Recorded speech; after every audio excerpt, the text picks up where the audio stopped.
Hi, guys. Welcome to the All Things Running podcast. It's your host, Jacob, here. And today I sit down and talk with Ethan Hermann, who ran for Philly Runner Track Club over the last several years while studying at Drexel University and is now in London and Cardiff training under a club there. Looking to, just build the base, be slow with his build up, and then go after some fast times in 2023. So, this was a really good chat, though. It was interesting to hear the athlete's perspective, given he is coached by Chris Naimoli, who I actually had on the podcast a few episodes back, which you should listen to that one if you haven't yet. So we kind of get the other side of the coin here, and I think that was an interesting perspective to get, hearing both sides. So, yeah, I hope you guys enjoy this one. It's a good one. And as always, if you enjoyed the podcast, rate the podcast, give it 5 stars on Spotify. And yeah, I'll see you in the next one. How we doing, good sir? Yo, what's up, Ethan? Dude, you look good on your end, man. Nice lighting. Thank you. Nice Yeah, camera. got that natural light of my university accommodation backyard. Yeah. Yeah, pretty sweet, dude. Get some natural light up in there. Dude, I was it's 7 right now, 7 a.m. Yeah, I'm a little out of it, but you know what? I've done this like a few times now, so it's not too bad. It'll get more lively as we get into it. How was Paris, Totally dude? agree. You were in Paris not too long ago? I'm about to go this weekend. Oh, I've this been in weekend. London. Okay. Fuck top. Yeah, I've been in London. I've been in Cardiff since about last couple weeks of December, and then now I've been here studying, and then I'm going to France this weekend on a trip. I'm flying into Beauvais tomorrow, staying there for a night. It's like 100 kilometers away from Paris, Yeah. and then train in on Friday, and then have the weekend there. So Wow. excited. Okay. Yeah, that sounds fun, man. You going with Never friends? been to France. Not solo, fully solo. Okay. Okay. You Never could been like to travel France. solo? I'm used to it at this point. Like it's pretty common just with Drexel. I'm like the only one from my high school who really goes there, so I take Yeah. the Meg bus or the train back a lot because my parents are busy Mm. and I don't have a car, so I don't mind solo travel at all. Yeah. So what's the school situation right now? Are you doing a master's program right now? No, I'm in this is study abroad exchange. Okay. Drexel's a 5-year program with the co-op and all that, so Mhm. I'm in my senior year. I graduate in June. But I'm a term ahead thanks to being a nerd. So I have basically a term to take classes that don't matter. And Mhm. my advisor, I was like, hey, can I do that abroad? And they were like, yeah. And I was like, all right, bye. I'm going abroad. So I'm just an exchange student at Cardiff University in Cardiff, Wales. Yeah. How is it there? Do you like it? I do. Yeah, it's a city, so I'm used to cities and it's really nice. Um, it's very fall. Like when I got here, I got here like September 21st, sorry, 24th or something, and it already felt like that like district cross country race feel already, where it's just like the mornings are like crisp, but you can just feel Yeah. it. It's windy as shit here because it's on a bay. And it does Oh, rain a fair jeez. amount, but Yeah. overall it's like really not bad. This is a new city to explore and Mhm. um definitely cool to every day go down a different street and like I'm not used to this city, so it's kind of fun exploring. Yeah, that must be fun. Like the initial period of time where you're just like everything you're seeing is new. That always Brand makes new. runs enjoyable. So, anyway, guys, I'm talking to Ethan Hermann right now, just so you know who I'm talking to. He ran for Taylor Alderdice High School, right outside of Pittsburgh, I believe. Class of In 20 Pittsburgh. in Pittsburgh, in Pittsburgh. Thank you. Class of 2018. You ran 441 for the 1600, 949 for the 3200. So, you're a pretty good athlete in high school, but I think your times in college and post college are a lot more impressive. You ran 14:28:41 in the 5K at the Trials and Miles on May 15th of last year, 2021. He also ran 4:08 in the mile, 4:08:97 at the John Hay Distance Festival with against a bunch of high schoolers. 6th place. That's nutty, dude. This is a fast high school race. What was the winning time of that race? It was Gary Martin. It was 4:03. And never have I been more humbled in my life when I got across that line, looked who's in front of me. I was like, I just got beat by 4 high schoolers. And I was like, these kids are something special, man. Woo, boy. Man, dude. So I guess there was one other guy that was unattached or not with a high school team at Yeah, race. it was Elias Graka, actually a friend of mine, another Pittsburgh guy. He ran at Penn and runs for Georgetown Running Club, the Pacers in Georgetown. So Oh, I was cool. cool losing to him. Yeah. The high schoolers I also was cool because they're just different levels. But Yeah, man. You raced a guy who became the sub 4 miler, one of the few Mhm. who did it in high school. That's so cool, man. Did you talk to Gary Martin after that, or like did you? Yeah. I cooled down with Gary for a bit. I mean, he was mobbed by That's cool. everybody for breaking the state record at the time, but real good kid. He comes out every once in a while to a Philly runner run one because he of course is from the Philly area, and one of our teammates is a coach in his league. But I mean that kid's great. Like I just asked him, because he's a junior at the time. I was like, you thinking about school at all? And he was like, honestly, not really, and was kind of enjoying junior year. And I thought that was like really one of the best hints I've ever heard from somebody hit like his age with his running ability. So he definitely has a fan in me, and now I guess I'm a Virginia fan for the next several years. Yeah, there we go. University of Virginia. That's yeah, that's cool, man. Um, you ran 50-27, the 10 miler at Broad Street. I believe it was Broad Street on October Yeah. 10th, 2021. So man, you were on a grind on a tear that 2021, and you also ran 106.47 at the Philadelphia Half Marathon for 8th place overall on November 20th. So there was like 4 races there where you went crazy and like got all your PRs. So like talk to me about how that came to be. Like what happened to make that year such a successful year for you? Um, I wouldn't say like I think redemption used the wrong word, like wrong phrase. Um, I had a really good stretch of training in the winter of 2020. I was looking back a couple weeks ago at that on Strava and just realizing like week after week I was just stacking, good workouts, good momentum. Like I was really doing the little things right. I remember I like look back at like I was like getting straight A's in school, like everything was just firing. I was really enjoying the winter. Um, I had ran like 8:39 on a flat track for 3K, and my coach was like, all right, this is good. Like, get ready for Penn Relays in the spring. Like, we're gonna go for 14:40, 14:30. Like, you're gonna be one of the big guys now. And I was like fully ready for it, and then COVID hit. I just kind of went into this I have nothing to do, nothing to train for. I'm just gonna go run all the time. But then when you don't have anything to train for, you don't really want to do workouts. So you just kind of run. I wound up doing like Yeah. in the spring, I'd say about 80 to 90 miles a week on the higher 80 side. Um, Hmm. and I did 100 for the first time in a week that spring. Um, Ended it off actually the 5K PR thanks to Alex Archer of Pittsburgh Track Club. And Hey, I did shout out a Alex. then we did a time trial together on a random May Sunday morning, and it was like the week after I just done like 92 miles. My coach was like, "Get ready, you're doing a 5K in a week, and then you're gonna take a break." And I was like, "Okay." I put it on Strava. I was like, "Does anybody want to help run? Like what 446s and 447s?" And Alex replied, and funnily enough, he ran 1450 something, but that was the first time he had broken 15.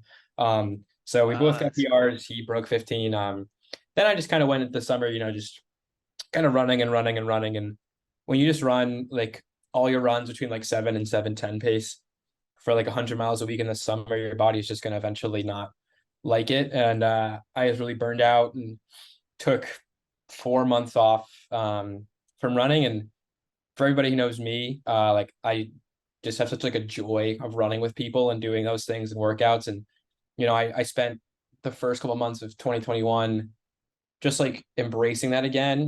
We still couldn't really hang out with people in the winter. So I was just, enjoying every run for like being grateful that I could run without like having anxiety about it or, being able to not being able to sleep at night. And then when I got Mhm. vaccinated, I was like, all right, I could maybe have, a spring season. And I had no idea where my fitness was. I remember I seated myself at like 15:20 in my first race and I ran 14:50. So I think when that happened, I just turned to my coach and I was like, how fast can we go this spring on the 5K? And then we did like a random club, intra club mile. It was called the Tom Thomas Memorial Mile. Shout out Tom, who is fully alive. And I was just like, you know what? I'm gonna go for 4:15. Why not? Like that time just came into my head, and I was like, I'm gonna 4:15. I lined up on the line, with Dylan and all the PRTC guys, and I ran exactly 4:15. And then I was like, wait a minute, how fast can I go in a mile?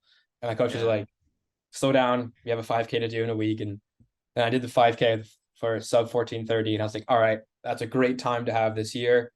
Let's go to the mile for maybe 2 to 3 weeks of training. And then it was so interesting. When I ran, I've only ever run like 3 miles outside of high school, and I barely ran the mile in high school anyways. I still feel like I'm such a novice in running the mile. And the last 2 times I've done it, I feel like have been so perfect that I don't understand the heartbreak of a mile. Where same thing with the 4:08. I mean, I was lucky enough. I had there's a pacer, who guy actually ran at Pitt. Jack was a pacer, and he was paced perfectly, and he was just strung out because it was such a fast pace that I really just tucked in to about 7th or something place, and I didn't move. And then with a lap to go, I was somehow in 3rd, and coming through in 3:07. So, and then I just ran fast as I could. I definitely think I left a lot out there. I think I kind of got excited knowing I was going to break 4:10, and was fine being conservative at the last 200 meters or so. But I didn't really think, and I didn't really feel like it was that hard. I felt like I just perfectly dialed in whatever the pace was of redlining, and just did it for 4 minutes straight. And then that was the spring. And then in the fall, I was going to do the 8K, the Rothman 8K, which is the same weekend as Philadelphia Marathon weekend, with Broad Street as well, of course, in October. And I just remember watching the Philadelphia distance run happen, and I was thinking, I actually hate 8Ks. I'm not that good at them. I don't like that Rothman has a turn, like a hairpin turn, and I feel like I'm really good at the rhythm and momentum runner. And I remember when I was 18, I did the half marathon in Philly. I was like, I think it's about time I try it again. And I was like, I have 2 months. Can we do something with this? And my coach once again was like, yeah, sure. Like, let's do it. And thanks, Chris, for being so flexible. But we got on a fast track half marathon plan, and it was just a lot of workouts at half marathon pace or a little over or under. And I was, you have like Broad Street. I really wanted to break 50, and that was like a goal of mine. And the people were like, oh, you can do it. And I just felt, I got so anxious thinking like, oh, I'm going to do this, or maybe I'm not. Like, I had a busy fall so far, and the wheels fell off at Broad Street, but I still fought pretty well. My favorite part of that race was actually yelling at an anti-vaxxer lady around mile 8. I had a, I had a brutal side stitch, just because I just was just so nervous, and I went out like I went out. I felt fine. It just never felt easy that day. And about right around 10K, I came through in like 30:50 or something, and I was like, that's good, but I don't feel good, and slowly couldn't handle sub 5 pace anymore, 5 flat pace. And right around mile 8, I had this bad side stitch. I was like throwing myself a pity party. I was like, you're gonna like jog this in. And there's this lady just yelling about her freedoms. I just turned to her. I was like, shut the F up, lady. I let it rip on her. And she yelled right back, and I got into a shouting match with this lady. And it actually helped, because I think my last mile was like a sub 5 again. So I definitely like the fire lit under me the last time. But and then I knew I just wanted to like kind of bounce back a little bit in the half, and the half was just a perfect day. Honestly, I felt so in control, and that's you just have days like that. I think when you run long enough, you realize you'll have a day where things just feel right, and things feel good and smooth. And sometimes it's in a workout, sometimes it's in a long run. I got lucky that it was in a half marathon with great weather. I mean, I don't really think I knew the course, thankfully, and I have really good memory. I remember that course vividly my first time I ran it, and I knew the first 8 miles really aren't hard, as long as you don't go out like an idiot, which I did my first time. And so I listened to the Stable song by Gregory Alan Isakov before the race, for anybody who's curious about pre-race motivation. And it just calmed me down, and that was really the goal, was to stay calm and to stay stable as long as I can, and not really work until the back half of the race, because that's where the hills are anyways. And I think about mile 8, I saw there's a chance to really catch up to the next group, and I just sent it, and then just fought as hard as I could. I mean, like my coach, Chris, even said, he was like, that was fully within your wheelhouse. It was just whether or not you're going to execute. And some days you can execute, some days you can't. Yeah. It's a very simple approach, I guess, I have to running, but I was so stoked after the half. I felt like that like was like the culmination of the year for me, where it was like Yeah. I was at every race I like dialed up and like cared about, I delivered on. And even Broad Street, I would say I delivered on, but like just knowing how well, like how happy I felt at the end of that finish line was like I didn't even think about how well I was doing until I was about feet from the finish line, where I was like, holy shit, I just did this. And I think that's where I was able to just soak it up all in, where like a year ago at that time, I hadn't run in 2 months and I was still afraid to run. And here I am, running a 10-minute half marathon PR and, Yeah. blowing things out of the water that I never thought I could have done, or I thought I could have done, but I thought it was a long time away. So it was like Yeah. it's a full close. Yeah, that must have been like a really satisfying closure to what was an amazing year for you, getting 4 big PRs like that. I mean, which one are you most proud of the 4? Or can you Um, not say? no, ironically, it's none of them. I don't know. Like, I have to cop that answer. I'm like most impressed in myself is I broke 2 of 800, in Hey. a time trial. I ran like 157, and for anybody who knows me, it's like you look at Ethan, like that kid doesn't have speed, but he can run forever, and that was always like what I was known for. And a week before I ran the mile in 408, I did the time trial in 157, and I was just that was the hard. First of all, that was the hardest thing to do. That or the 5K. The 5K, I think I worked the hardest, just because that's what I've learned with the 5K is when you get faster, I honestly think it gets harder, just because the pace is just hard from the jump, and Yeah. you really have to work it all the time and be aware. And when you're racing against people of that caliber, it's not like you have a clear path like a half marathon where you can just run in the middle of the street and run in a pack, and it doesn't matter about tangents that much. But when you're running on the track, everybody wants lane one, everyone wants to tuck in behind the next guy. And I think I was in lane two, got half the race in that 5K. So I'm proud of the 5K. Yeah. But I think I was definitely the happiest after the half marathon, because of just taking it all in and like doing it in front of the people. Like when you get to run through your city, like in Philadelphia especially, I personally think the half marathon's the best course. I think you get the perfect mix of everything, and it's not too boring. And it's also the first race of the marathon weekend, so everybody just has all this energy, pent up and ready to rock, and nobody's worn out yet. And the marathoners can feed off of you and say, "Oh, Ethan had a fantastic performance. I'm gonna go do the same thing tomorrow." And all the 8K people are already awake because they got to warm up in about an hour, so they're out there watching you. And I felt like it was really fun to just be able to say, hey, like, this is our city, this is what Philly Runner Track Club can do, and this is the end of a year that I like so desperately wanted to have. So I think the 5K is the toughest, but I'm proudest of the half marathon. Yeah, you guys made some PRTC made some big statements that weekend. Dylan coming in second place the next day in the Philly Marathon, running 2:14. I mean, I've had him on too, the first episode. No, that's cool. You guys really went in on that. And Cardamone also did really well from PRTC in the half with you. I think he ran 69 something. Zach got second in the 8K as well, and I mean that was Yes. by a second. So I remember watching that. Actually, afterwards, I showered, eating a granola bar, then hightailed it back to watch that race. And I remember thinking, like, thank God I picked the half marathon, because it was a fun race to watch. Yeah. It was cool having like I was the top guy for our team. I was eighth in the half. Zach was second in the 8K, and Dylan was second in the marathon. And then we had Lauren Kelly was a top Philadelphian again in the women's marathon. I mean, we had it was just a great showing out for the team that weekend. And that's what made it even more special, was that I wasn't the only one, having a good weekend, where I could turn to anybody, at the after party and be like, holy crap, you just ran that time. And they'd just turn right back and they'd be like, well, what about you? And I was like, yeah, we both did great. So that was like, I think that made the weekend all the more special. And we also had some friends from New York and Boston come down, and from DC come up. And I think it felt like a marathon weekend worth like talking about. I just hope more people realize how great Philly is of a marathon weekend.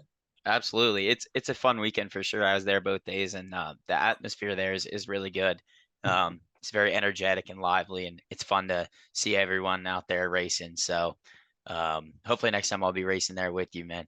But yeah, I kind of want to talk about the time period you took off, because you said you took about 4 months off, and I guess that would have been at 2020, or was that 2020? 2020? 2020, What? yeah.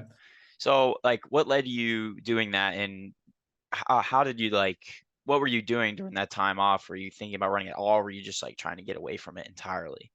So it was weird. I think, like the pandemic brought on a lot of challenges for everybody, and I was doing great the first like 12 months or so. Like I was really worried, cases were low in Pittsburgh, and I was living with my parents. My parents are great, so I would only have like any hardships or anything.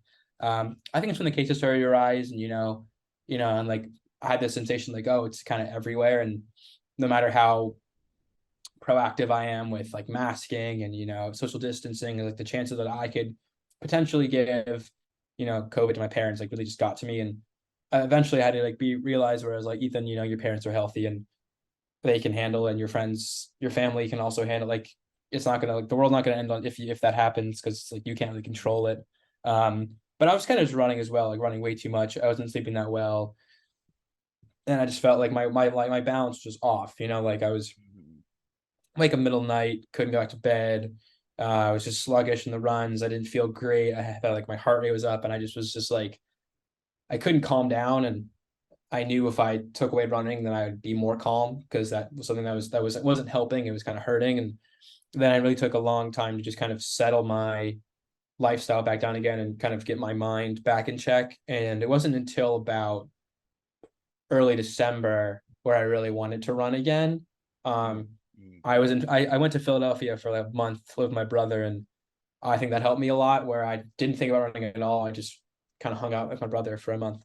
And that was a really fun kind of reset and reground. And then I came back, and my coach was like, maybe get some blood work done. Maybe the hormones are off. Maybe it's like a thyroid thing, that can affect your heart rate. And it has to some of my teammates. And so my blood work done, and they were like, nah, you're fine. Like you're totally healthy and normal. Nothing's fine. Got my doctor checked out too. And so then I was like, all right, it's just me being, hyperactive, hyper aware of COVID and whatever. And so then my goal was just, all right, let's calm down and take it easy. I went to a PT, got some imbalances worked out, and one random morning I was just playing basketball and something clicked, and I have a basketball in my backyard, and I was like, I'm just gonna go for this 3 mile shakeout loop that I love doing. And I did it. I don't even know how, I think I ran like 9-minute pace. I can't even tell you how slow it was, but I did it, and I came back, and I was like, that, instead of being anxious of how I felt, I was like, that felt great.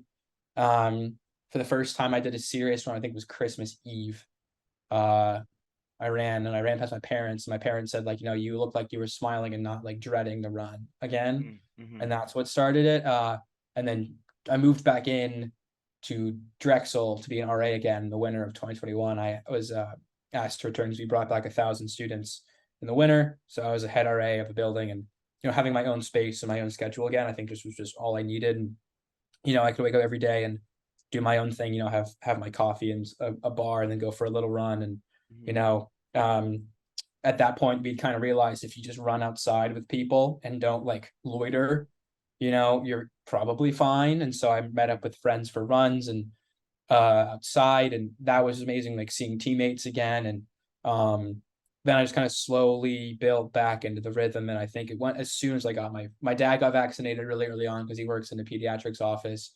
And then as I got my first vaccine right before St. Patrick's Day. And I think as soon as I got that, I was like, all right, like, let's go balls to wall training again. Like, let's rip it. Like, I feel a lot better now, like knowing that I have this. And, I got my second dose of the vaccine on my birthday, my 21st birthday. Once I got that, I was like, Chris, like, after 10 days, I was like, whenever the waiting period is up, like, let's race. Like, give me into a race, get me on the line, people. Like, I want to race. I want to do all these things. I think it was just knowing that like my family's vaccinated, I was vaccinated, and that like we could kind of make more sense of it all. And but yeah, I was just slowly building back up after. So 2020 I really didn't do much. I went on a lot of walks, play a lot of basketball, watched a lot of TV, did a lot of reading, play a lot of FIFA. Very simple things. But I just kind of just I deleted Strava off my phone and my It's a good computer. first step.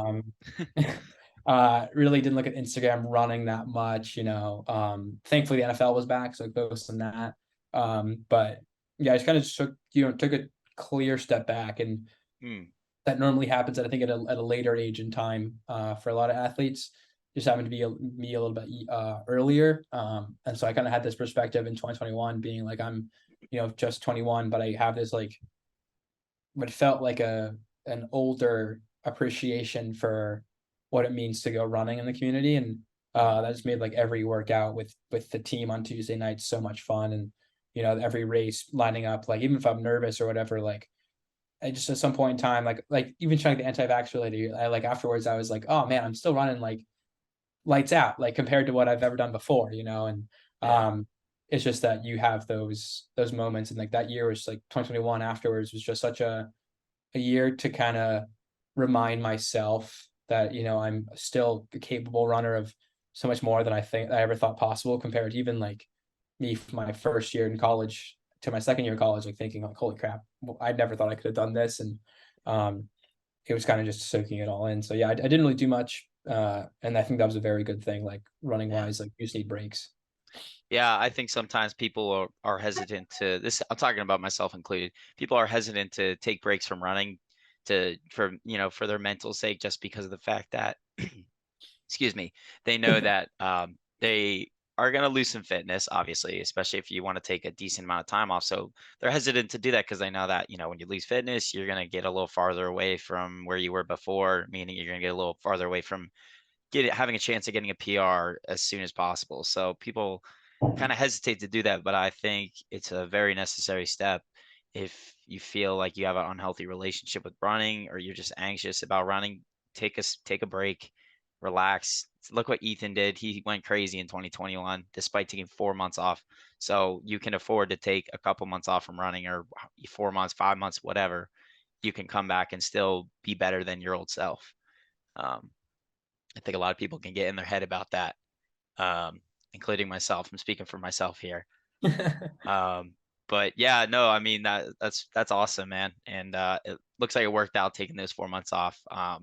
Sounds to me like it was kind of a combination of anxiety about running at the time, and also just COVID coming on strong. Um, I remember I probably took close to 25 COVID tests over the course of 2020 to 2022. So I had a similar, maybe not quite as bad, but I had a lot of angst about it as well. I took so many tests. I always thought I had it every year, every like month. I thought I had it, but yeah. Okay, let's talk a little bit about your origins in running, and then I want to talk about you being a Naimoli Ninja. And then we'll get in a little fun section, then we'll call it a day. So yeah, tell Yeah. me about how you got into running. Um, you don't have to tell me your whole story, but how did you get into it? What made you interested? Yeah. Um, it's funny because I feel like almost nobody besides like people who are older than me know how I got into running. It's fully because of my brother. So my brother is named Adam. He's 6 years older than me, and he was like that perfect older brother that like was both a role model but also like your best friend. We still are best friends. I'm gonna be his best man in his wedding next year. Which is sick. But he That's was awesome. convinced to start running, and I think he was in eighth grade, I was in second. Um, to start running for the cross country team because his friends did it, and his friends were like, Adam, like you're athletic, like you did the half mile in track in elementary school, like come on, give it a try. And so he did, and then it turned out he was really good at it in middle school. And so then he was like, all right, I'll do it in high school. And so I mean, I spent majority of my elementary school Saturdays, waking up before Adam would, have my cereal, and then I'm like, all right, can we go watch Adam race now? Like I was just so excited. Like nothing is more exhilarating than a Saturday morning watching a cross country race unfold. And I just waited for my time to do it. And I started in sixth grade on the middle school team, and worked my way up to I think like 11th in the city of Pittsburgh my eighth grade year. And I was like, all right, I think I'm like, I was already getting that itch where I was like, all right, I'm gonna get better. I'm gonna get better. Ninth grade year, I flirted with junior varsity. I wound up being like the alternate for our states team. And then sophomore year had a lovely high ankle sprain with a slight fracture 2 weeks before the season. So spent a lot of time getting back. And then ran like I think 18:01 or something my sophomore year, and then had a really good track season following. And then junior year, my first race was a PR, and then I never got back to it, but it was broke 17 my first race, and then broke 17 at districts, on what I thought was a lot harder course with a lot harder conditions. So I felt really proud of what I was going through. And then spring junior track was where I really like kind of popped off. That's where I ran like 2:04, 4:36, in a dual meet, 9:49, and I was like, all right, I want to like get a state medal. I want to get like be one of the best in the state, and I feel like I was for a decent amount of the year, and then just didn't have the best states. Got tripped up by a kid. Just kind of got lost in it all, and was really pissed. If you ask my parents, I think I said about 2 words the entire 4-hour drive home. Being that angsty teenager for once, but yeah, it was good. My origins of running were I want to be like my brother, and then I was like, actually, I want to be really good at running, and then I got pretty solid, and I think I was pretty good in high school. I wasn't great, but I was good. No, you were good. You were good. Like 9:49 in the 2 miles is quite good for high schoolers. The problem is it's not anymore. That's true. Now you say that. Bugs me. It's like I ran like 15:48 in a cross race, and looking back at like the times these kids are running now, and I'm like, I wouldn't even touch these kids. And now that being said, I wasn't running on a golf course or Paul Short. Like I was running on a Western PA course that's tough as nails in the back half, but still, like, it's just the bar has been raised. But I was really proud of what I did, and guys always wanted to be like the guys in front of me, and I think that's what helped a lot. Is like there's always, for me, somebody to chase, including my own school. Like when I ran the school record in the 5K, so did my teammate, just 4 seconds faster. So like I always had, every day I had somebody to run with, and shout out to Yvonne for that. He was just a great guy and just super athletic, and he could show up, after having no sleep, playing video games all night, and after playing basketball in the gym for 3 periods of the day, and still cook me to work out. He was just that kind of level of athletic. And wow. I knew like I couldn't be like him. I had to be disciplined and had to really slowly work my way up. And then in the end, it was just fun, because every race we'd laugh and we'd say, all right, who's gonna win today? And normally it was him. And but that, I think that just made me better, because I knew every race, like if I didn't bring my A game, Tavon would just smoke me. So I had to always be good, which I love. Yeah, honestly, all you need is one person ahead of you to have your eyes on, and that can be a huge motivator in accomplishing your goals. I mean, it's all you need. You need one person. So, yeah, okay, cool. Let's talk about being a Naimoli Ninja. Let's move on to that topic. So first of all, were you one of the people who came up with that name, Naimoli Ninja? I think it actually was me, but I said it's a joke. Because so yeah, my coach's last name is Naimoli. And I was his first athlete, Chris Naimoli, and you had him on the pod, but February 2019, I'd met him in 18, and then 19 we got to talking, and he was like, do you have a coach? I was like, no. He's like, do you want a training plan to get better? And I was like, well, yeah, I do. And he's like, all right, I'll write you up one. Like, don't worry about it. And send it to me. He's like, put it on a Post-it note, week by week basis, and kind of spiraled from there to me being who I am, thanks to him. But he started to take on other athletes. And last year we had a couple. So we had a Jess Smith, who's a fantastic person and fantastic runner. And we added Colin, he's a master's runner. He's Irish. And I think we just named ourselves Team Shamrock as a joke, because Colin like loves wearing green and loves is proud of it. And we stuck with that. And then eventually we added a couple other people, and Jess and I were just chatting, I think on a run or over text one day. We're like, we need alliteration. We need a fun name. And then we did some suggestions, and I just threw it out there to be witty and kind of join in the fun. And then they were like, actually, we like that. And I was like, well, guess what we are. And that's our Facebook Messenger group chat and title. But yeah, I think I was the one with the name, but fully by happenstance. That's awesome, dude. That's awesome. So when did you buy into Chris's training for you? When did you kind of buy into it? Because obviously when I was talking to him, he mentioned how you had a bad race the one day. I think he was there too, and that was when he offered to maybe help you down the road get you some good times. So, well, yeah, when did you kind of buy into his training? Did it take a race or two before you really started to believe in it? I bought him the next day. Um, I mean, that was a joke. I mean, this is a 39-year-old guy kicking my ass in an indoor mile, not even the same heat as me, but like running faster and, you know, dropping me on the hills after the race to the post-race hill workout.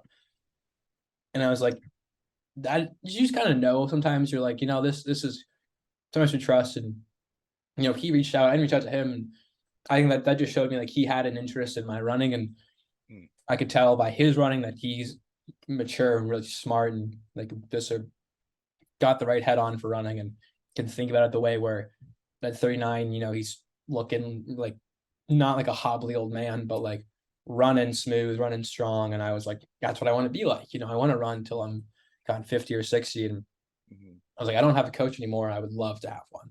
So he sent me, I texted him Sunday the next day. Saturday night, actually texting. He was like, just go for an easy long run the next day. And then we're come back with the schedule. He sent me it and I was like, I'm gonna follow this to a fucking T. I was like, I'm gonna do every single bet he says. I'm gonna be the most disciplined person. In the first day of my training, it was I think like first week of February, second of February. It was 70 degrees. All right, it was gorgeous. I was like, these are the days you like live for in the winter to just rip or like go out there for like a random 12 miler because it's just so nice, right? And I had 7 miles, 7:30 pace. Never in my life had I been more disciplined, letting all of the bros in their 9-inch gym basketball shorts on a February day run past me with their Nike React 2s from 2017 that they haven't worn in years, and their Nike sweat cap and their Nike tank top and their Oh yeah. and their like Apple Watch and like their Nike like whatever, like all like the just stereotype runners that make you want to scream into the void. I let go. And I think after that day, I was like, I could do anything. But after the first, no, I just like, thankfully, he always said like Tuesday night workouts or don't lose those. And that's part of the track team. So the track club always works out on Tuesdays and it felt really normal. It just felt like I had more structure to my week and it quickly made sense why I was doing the runs I was doing. And he was like, if you want to do a good workout on Tuesday evening and a good workout on Friday, you need to do Monday, Wednesday, and Thursday so that you're ready for it, right? And that was the first time I'd begun doing strides, and strides are incredible, and I do them way too infrequently these days. Sorry, Chris. But I was starting doing strides, and I thought they were fun. I was like, I like going fast. Like I remember always doing strides before a race, like day before my high school races. Like I do 6x200. That was like a staple. And then like I love the Wednesday 10-mile run, 10 miles, 7:30 pace, because it just felt like nice, get out there and it's like the middle of the week. You have like this nice like reprieve from like all your work that's like building up. And Thursday was easy because I was always busy on like really busy on Thursdays.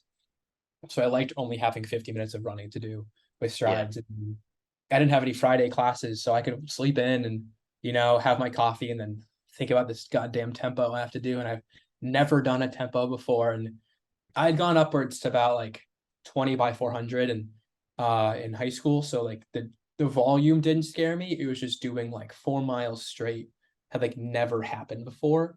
And the first one, I did it, I nailed it. And I think I might have gone a little faster than expected. And I was like, that was fun. Like it sucked, but it was fun.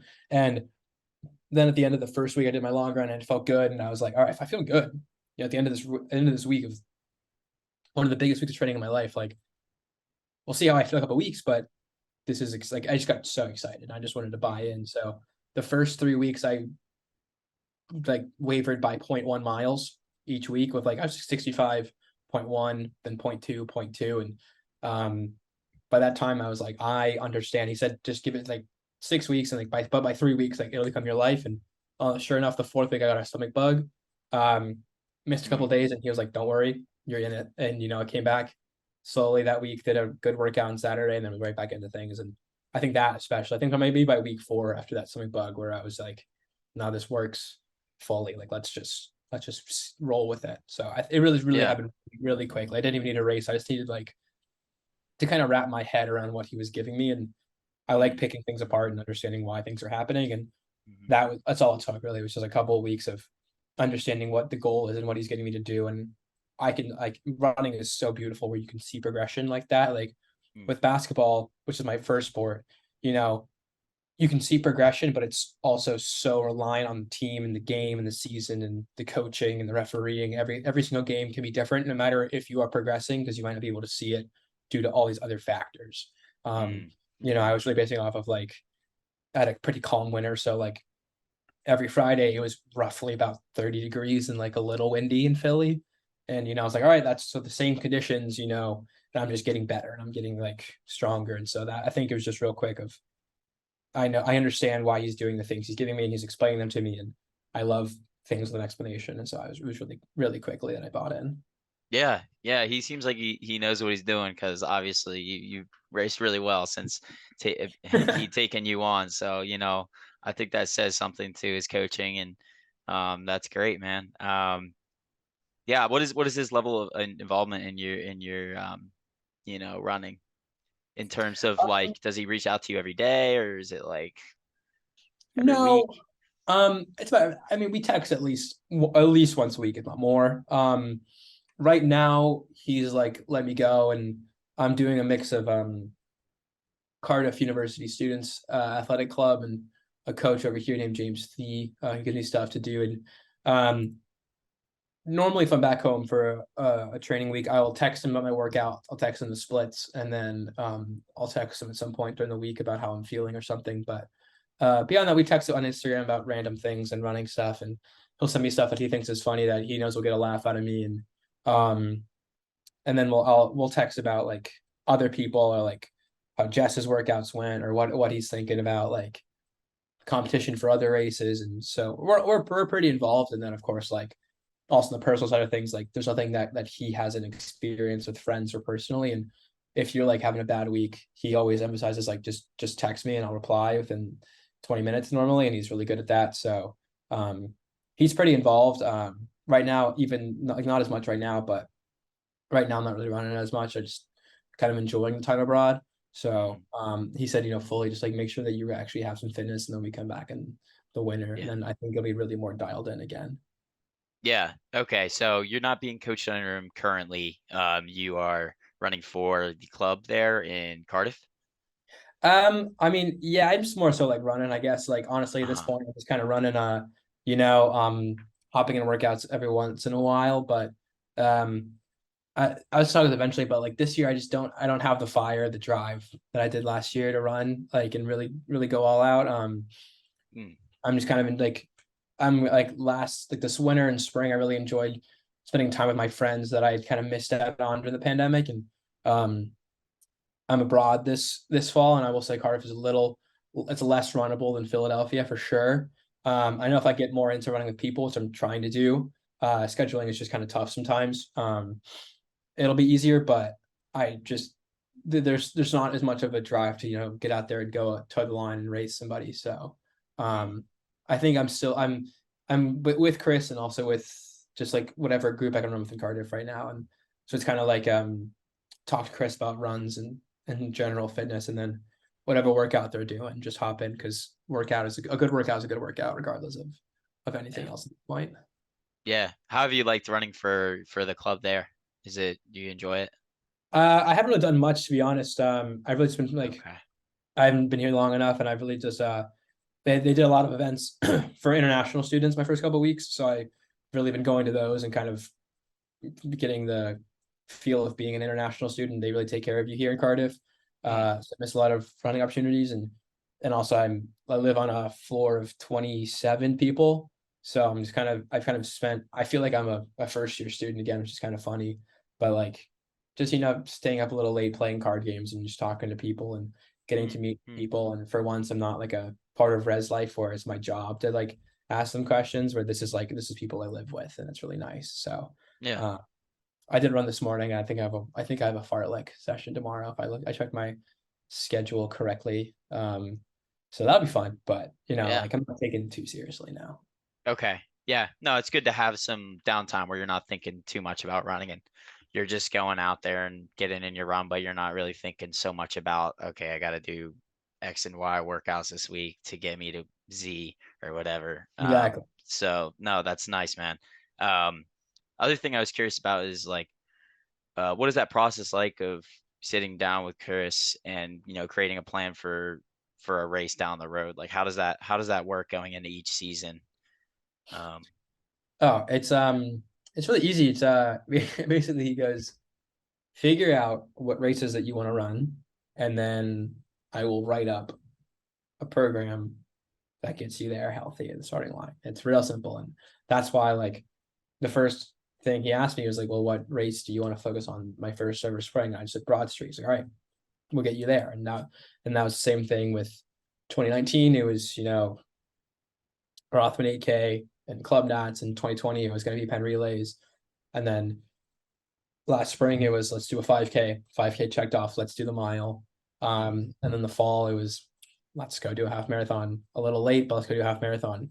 And that's what it's really all it is he'll structure the program and the workouts and the mileage based on, of course, your history. Like he wasn't just throwing me 95 miles a week in the half marathon because some people can do that, but he was like, no, you're gonna do a slight bump because I was doing about 75 to 80 already anyways. And he's like, you can do about 80 to 85. Your long run's gonna be a little longer, your workouts gonna be a little longer and tougher in terms of half marathon work. But that's about it. And he's like, we're gonna like take into account your history and where you're at, but then we're gonna just tailor the workouts and the long runs specific to what I need. So like I remember instead of like after the 5, here like a great example, like I nailed the 5K, got that done, and I was like, all right, let's go for the mile in 3 weeks. And he's all right, your long runs are max 15 now. There's no point doing over 15 or 14 because you're training for a mile. And he was like, you're gonna be doing a lot of 200s. You're gonna be doing more, you know, anaerobic stuff, which I like almost never do with him. So he was like, first workout you're doing next week is 4x4 by 200 off 100 jog, with like a lap jog in between the sets. And he's like, get ready for it. Like just get ready for a lot of 200s. And instead of like me doing like 1 mile at 5K, a break, 2 mile at tempo, a break, 1 mile at 5K. So it was like he's just really good at like knowing what workouts are going to prep and prime the body for those distances. And it's really just on you as an athlete, being a forward thinking athlete, going like, hey, I want to do this indoor 5K or this indoor 3K in February, and then this outdoor 5K end of March, and then really peak at Penn Relays. Or even you can just work with them and say, hey, I want to do Penn Relays. What should I do in preparation? And he just knows all the races in the general area of Philadelphia within like 50 to 100 miles. So he can make things work, which is a really nice thing too. Yeah. Yeah. No, I think that's a good approach to it. Like all you need is the races you want to do to be able to create a plan for someone. You don't need to know a ton more, but you know, of course, when you're first getting an athlete, you need to know like their background a little bit, and you can figure that out a little bit with Strava, but there are some things you might need to know in addition to that. But yeah, nonetheless, let's get into the last section here, just a little bit more of a fun section, and then we'll let you go. So, first of all, what is your favorite workout? And then what is your least favorite workout? Oh God. Favorite workout. I really like 4x4 by 400. With like, so it's 4 sets of 4 by 400. Each set has like designed specific paces, and they should get faster. And you should have about a minute between each rep, and then a lap jog between each set, or like 2 to 3 minutes between each set. It's just fun. I feel like your body gets warmed up and you really get into it. And if you have somebody to do it with, it's really a fun time and it goes by pretty quick. That one, or I did this workout for the half. I did 2 workouts of the half marathon that I thought were really fun and just different. One was 12 by 1K off of 45 seconds rest. I don't know why I loved it. Maybe I'm just slightly masochistic, but it was so much fun. Just like Sounds terrible. Just like it was just, and it wasn't anything crazy. I think I did it in all like 310, the last one in 303. But it's just like you don't have time to think about how bad you're hurting. You have 45 seconds. You have to be like, can I do one more? I can do one more. Oh, I gotta go do one more. And that's all it really was. Like, you don't even have time to process that you're tired. I did that. I remember I did that. I got to the track really early that day because I wanted to do it solo. I didn't want anybody to get in my way. I didn't want any traffic. And then this workout could suck, but I loved it because I did a good job. It was 2x5K off 90 seconds. And the first one's a little slower than half marathon pace. Second one's a little faster. And that was cool. That was a cool workout. And I have one singular answer. I absolutely loathe 1200s. I've never completed a 1200s workout in my life. I'm over, I think, 4. And for that day, I hate them. I hate them to death. Dude, 1200s are like, I feel like they're hard to wrap your head around. Like, I can wrap my head around a 1K or like a 1600, but something about like 1200 is just an odd distance that like really can kill you. I feel like he always beats me 100%. when I'm at my most tired too. That was the first workout I bonked under his training. And I remember like I was back home for spring break and I was like, it was windy. I was by myself. It's the morning, I don't know all these factors, but I remember getting to the first. I think I had hit like 347, 350, something like that for whatever the hell it was. But I remember hitting my first lap and just yelling, "Holy shit, that's slow!" And then I just couldn't do it. I texted him. I was like, "Chris, I can't do this workout today." He's like, "Okay." I was like, "What? Yeah, it's fine. Go do a long cool down and go home." Like, and that's all it was. But I to this day, like if he gives me a 12-inch workout, I will literally ask him to change it. I'm like, no, I can't do this. I'm sorry. I'll take a harder 2K workout over 1200s every day of the week. Oh my gosh, dude. That's very relatable. I feel like a lot of people can relate to that. And when you mentioned your favorite favorite workouts, I mean, I can't help but notice how they resonate with like Chris and how he trains you. Like that's a common theme in your training, I would say, with Chris, is that he likes the short rest between intervals and then maybe a little bit longer between sets. And that seems to be something that he really likes to do with you and his athletes. Is that something you noticed when you Oh started yeah, being coached by him?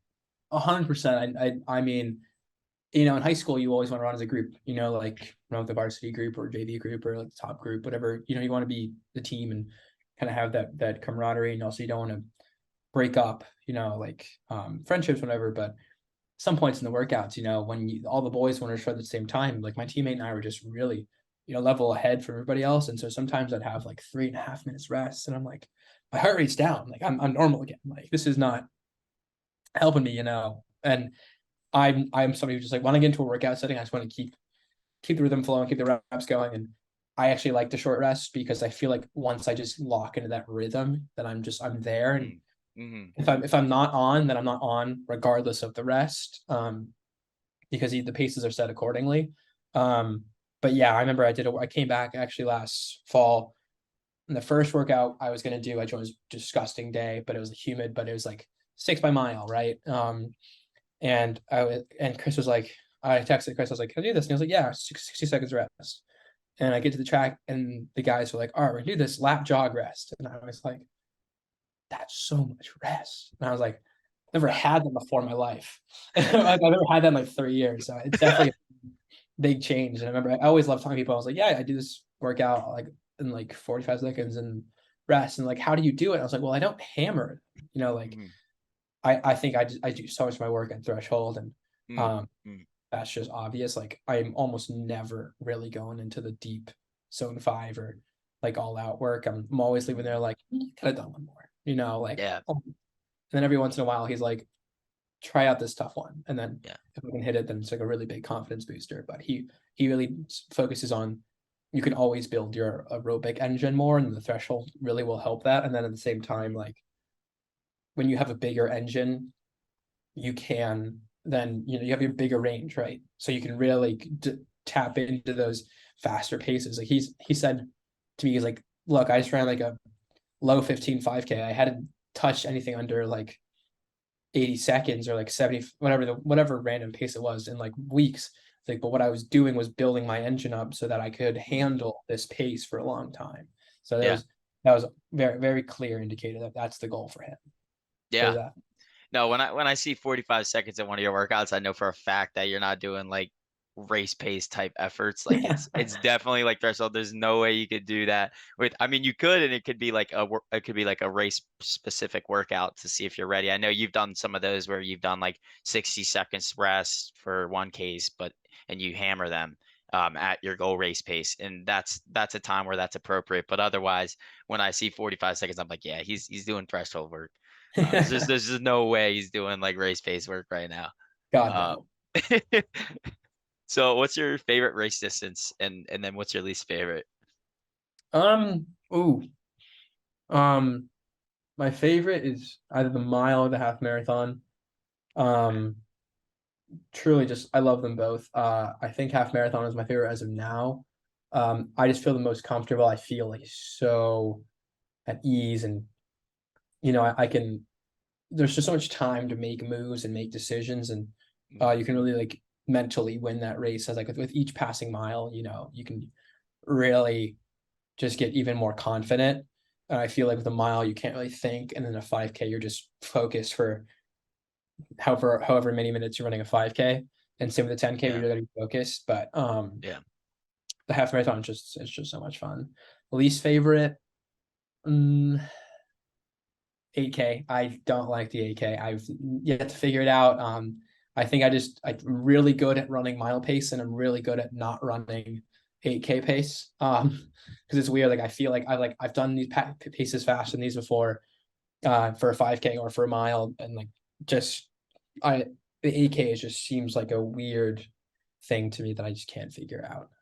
Yeah, 8K is a weird one for sure. I agree. I feel like I haven't figured out either. Just like 4.97 miles distance is a little bit odd. Trying to get like it's like between 5K and 10K effort, and it's a little bit confusing.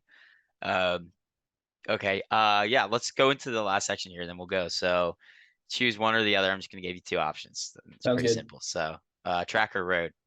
Road. Cross country or road? Road. Okay. Split shorts or half tights? Split shorts, not a question. Running hat or no hat? Depends on how my hair is that day. Okay, fair. Backward or forward? Forward for talking, backward for racing. Okay. Tempos or speed work? Tempos. Okay. Long runs or workouts? Ooh. Long runs. Okay. 800 or 5K? 5K. Okay. 5K or 10K? 5K. That makes sense. Mile or half marathon? Half marathon ultimately. Okay, okay. Lots of kudos giving or selective kudos giving? Lots of kudos giving. Conservative racing starts or full sends? I'm conservative racing starter for sure. Okay, okay. Sunday or Saturday long runs? Sunday. Church's Sunday long run. There we go. Training or racing?